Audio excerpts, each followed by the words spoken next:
तस्वीर विश्व की परम पिता शिव की संतान। घर घर में खुशहाली होगी, मानव होगा देव समान। मानव होगा देव समान। बदलेंगे तस्वीर विश्व की परम पिता शिव की संतान। घर घर में खुशहाली होगी, मानव होगा देव समान। मानव होगा देव समान।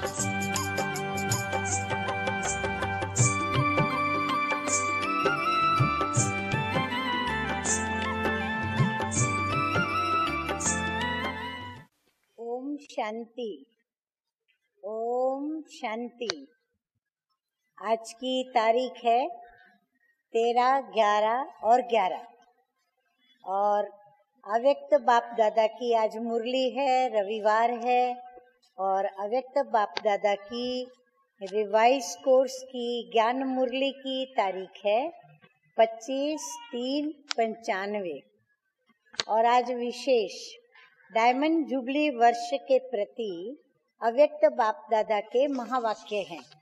तो हम वह महावाक्य सुनेंगे, परंतु उस महावाक्य को सुनने के पहले मैं आप सभी को प्रश्न बताती हूँ। यदि आपके पास डायरी पेन है तो आप उस प्रश्न को नोट करेंगे, और यदि डायरी पेन नहीं तो आप अपनी दिव्य बुद्धि रूपी डायरी के अंदर ये नोट करेंगे, स्मृति में रखेंगे और उसके पश्चात मुरली सुनते जाएं।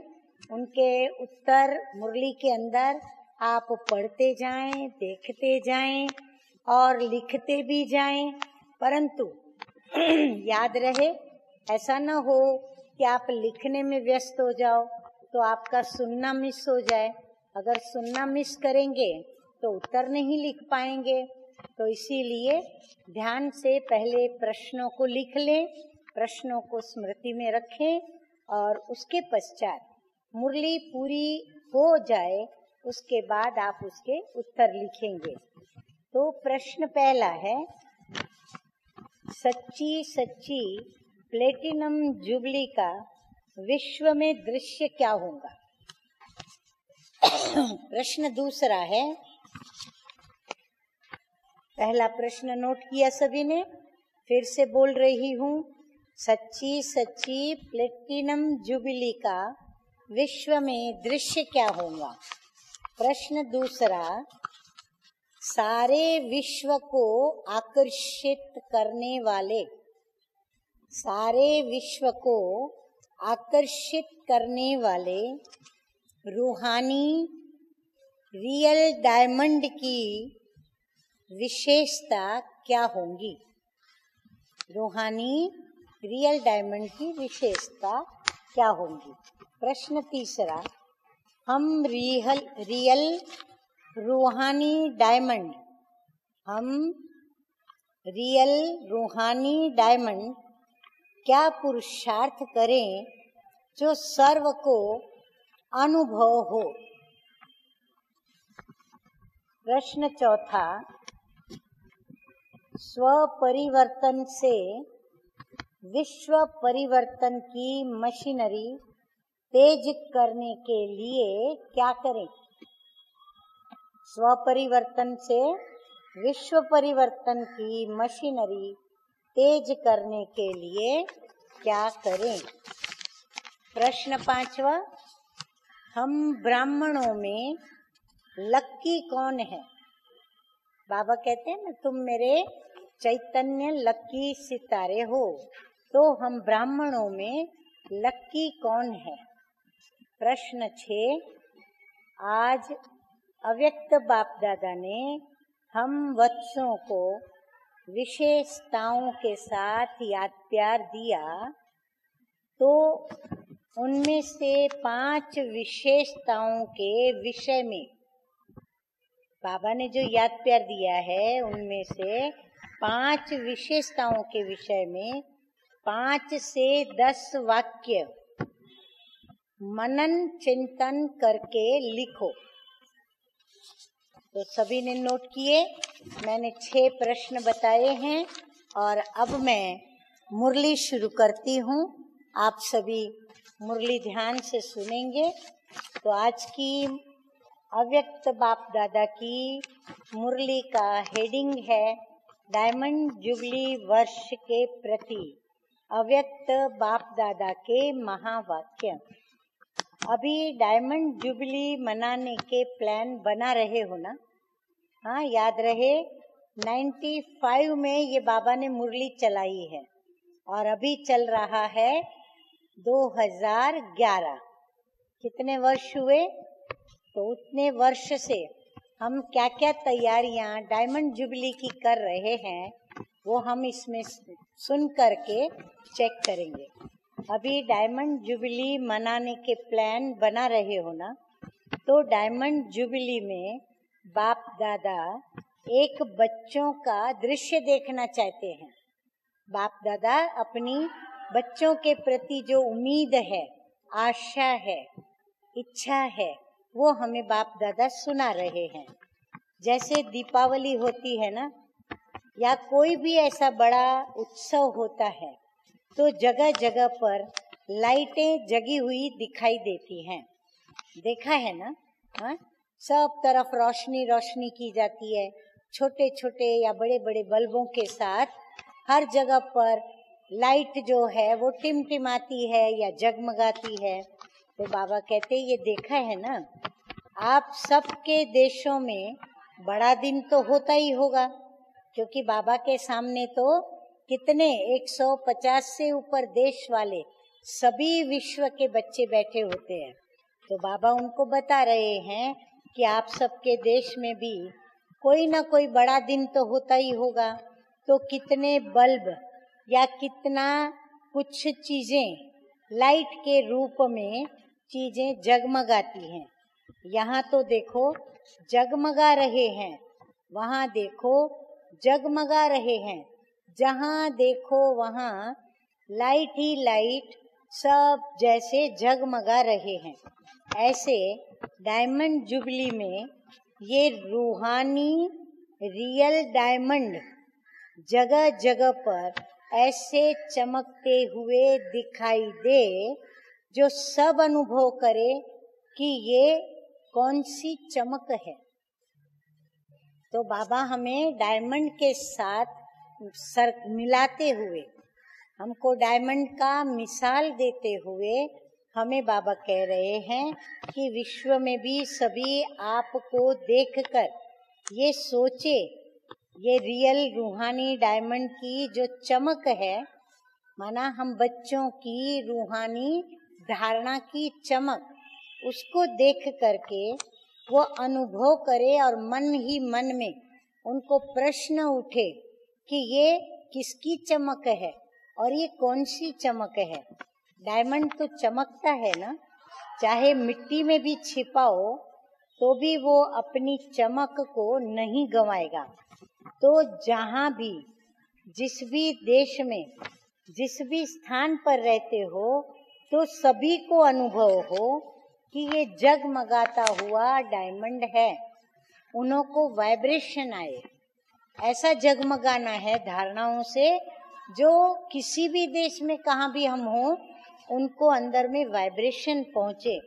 जैसे लाइट कहाँ भी जगी हुई होती है या अच्छी सजावट होती है तो आप चाहो नहीं चाहो, लेकिन आपकी दृष्टि को वो आकर्षित जरूर करेंगी। कितने डायमंड हैं और सारे वर्ल्ड में फैले हुए हैं। बाबा के कितने बच्चे, कितने डायमंड्स हैं, हाँ, रियल रूहानी डायमंड। तो बाबा कहते हैं और वो भी सारे वर्ल्ड में फैले हुए हैं।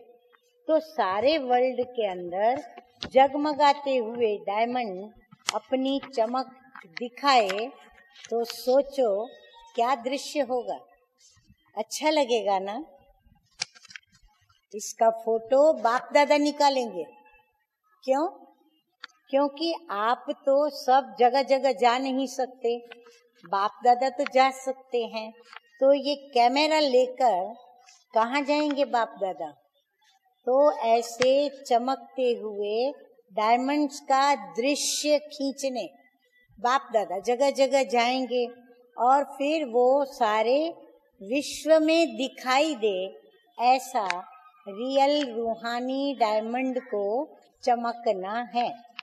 आरंभ तो हो जाए कि कुछ चमत्कार है। हाँ, उनके मन में एक प्रश्न तो पैदा कर दें, तो उनको अंदर में ये आए कि कुछ तो है, कुछ उनको अंदर में वाइब्रेशंस आवे कि कुछ तो है। तो पहले कुछ तो है तक पहुंचेंगे और फिर लास्ट में कहेंगे सब कुछ ये है। पहले उनको आएगा इनमें कुछ है। हाँ, जब ब्राह्मणों को देखेंगे तो उनको अंदर महसूस होगा। और फिर बाबा कहते हैं लास्ट में कुछ समय के बाद जब डायमंड जुबिली पूरी करेंगे तो उनके मन के अंदर आएगा कि सब कुछ ये है। तो इतना 5-6 वर्ष में हम पुरुषार्थ करेंगे और हमारी मेहनत ये रंग लाए कि हमारे अंदर वो चमक की, लाइट की, माइट की आकर्षण पैदा हो जाए, जो फिर उनके मन के अंदर ये अंदर उठे कि सब कुछ ये है और यही है। तो उसका आधार क्या है? ये वाइब्रेशंस देना हमें है और उनको वो वाइब्रेशंस हमको पहुंचाना है। तो उसका आधार क्या है? संकल्पों का। तो संकल्पों का पॉजिटिव समर्थ खाता जमा करना है। जैसे हम बैंक बैलेंस करते हैं ना, तो बाबा भी कहते हैं कि पॉजिटिव संकल्प वो समर्थ होते हैं। तो समर्थ संकल्पों का खाता जमा करना, छोटी छोटी बात में पुरुषार्थ करके थको नहीं। हाँ, स्वयं को हम बहुत थकाते हैं, छोटी छोटी बातों के लिए पुरुषार्थ करते हैं, मेहनत करते हैं, फिर थक जाते हैं। फिर थक करके क्या करते हैं? फिर विश्राम करेंगे या अलबेले हो जाते हैं। फिर जो जरूरी आवश्यक बातें होती है वो भी हम सुनते नहीं हैं।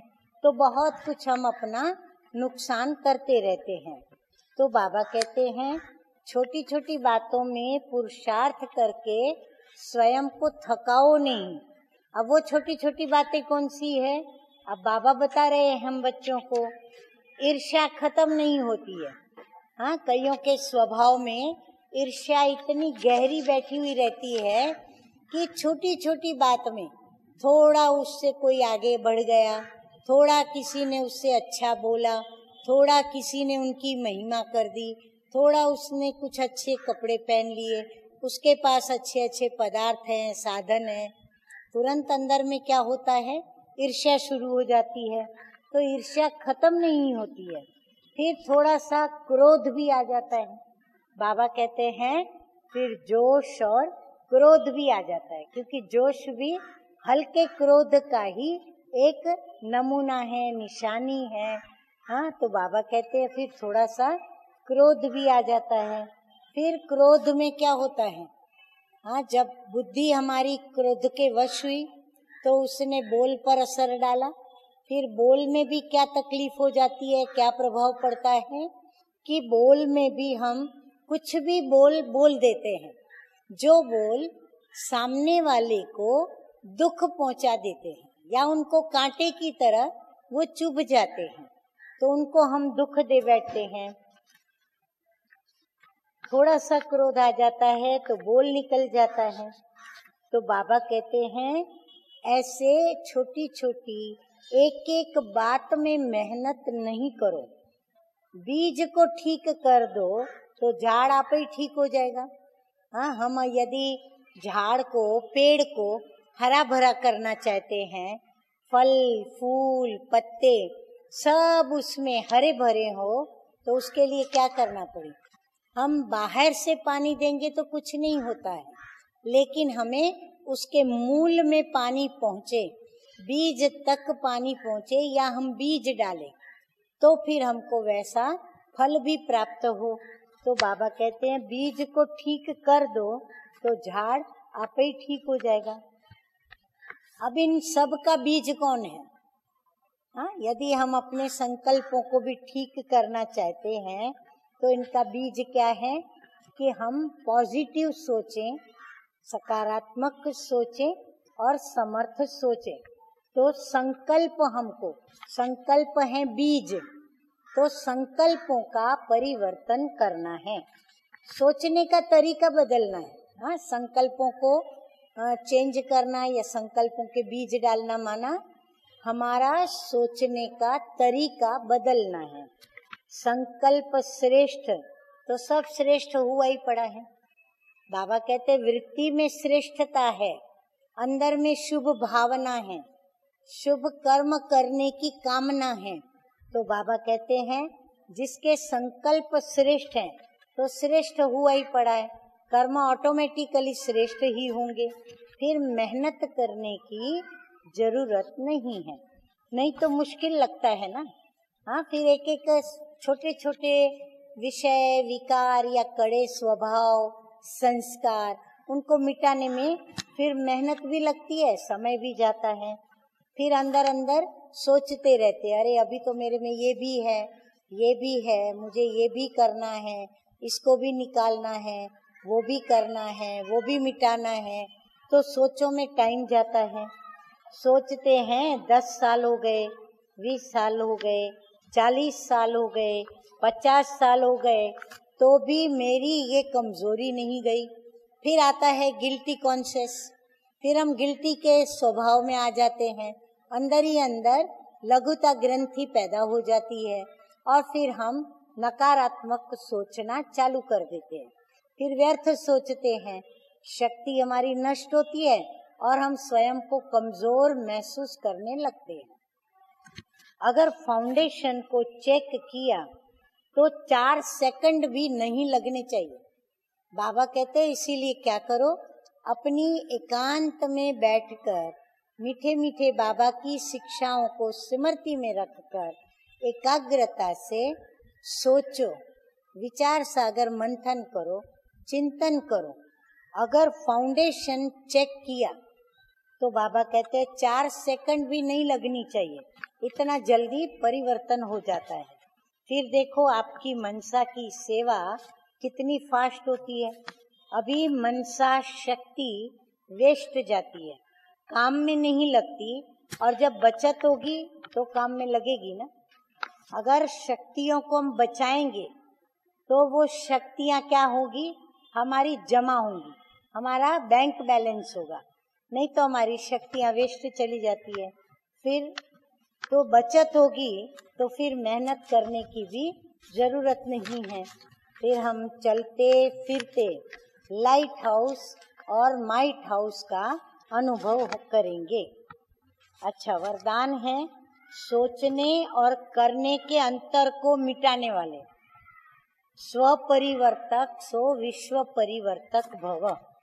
कोई भी संस्कार, स्वभाव, बोल व संपर्क जो यथार्थ नहीं, व्यर्थ है, उस व्यर्थ को परिवर्तन करने की मशीनरी फास्ट करो। माना जो पुरुषार्थ करते हैं, विधि जो है ना, वो विधि में मेहनत करे, फास्ट करे, तो वो पुरुषार्थ करें। सोचा और किया तब विश्व परिवर्तन की मशीनरी तेज होगी। संकल्प और कर्म, उसके बीच में समय का कोई अंतर नहीं आना चाहिए। अभी स्थापना के निमित्त बनी हुई आत्माओं के सोचने और करने में अंतर दिखाई देता है, तो इस अंतर को मिटाओ। हाँ, बाबा रिजल्ट सुना रहे हैं कि अभी वो अंतर दिखाई पड़ रहा है, तो अभी इस अंतर को क्या करना है, मिटाना है। तब स्व परिवर्तक सो विश्व परिवर्तक बन सकेंगे। स्लोगन है आज का, सबसे लकी वह है जिसने अपने जीवन में अनुभूति की गिफ्ट प्राप्त की है। माना जो अनुभव करता है वो मानो उसके लिए अपने पुरुषार्थ की उसको सौगात है। तो बाबा कहते हैं वो लकी सितारा है।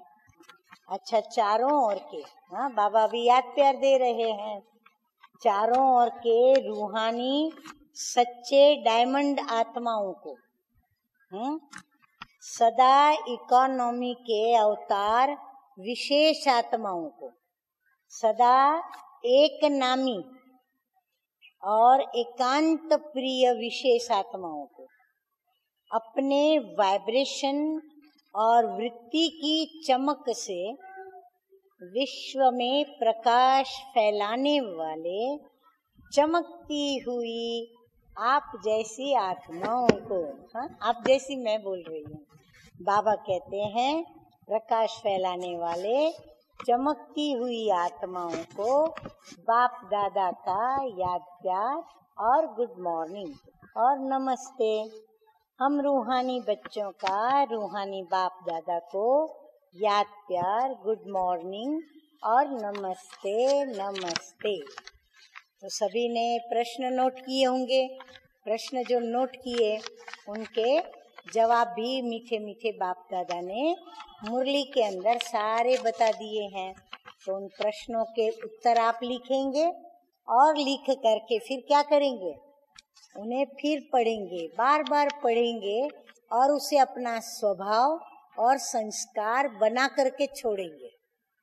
हाँ, तब हम रियल रूहानी डायमंड, किसके रूहानी डायमंड, स्वयं रूहानी ज्वेलर जो है हमारा, हाँ जो सच्चा सच्चा, हाँ ज्वेलरी को और जो ज्वेल्स हैं, जो भी हीरे मोती रत्न सबको परखने वाला जो है, हम उनके रियल डायमंड सारे विश्व के अंदर लाइट हाउस माइट हाउस बनकर ऐसे चमकेंगे जो सबको हमारी तरफ आकर्षण होगा और उस आकर्षण में हम उनको अपने बाप का साक्षात्कार कराएंगे और बाप का परिचय कराएंगे। ओम शांति, ओम शांति।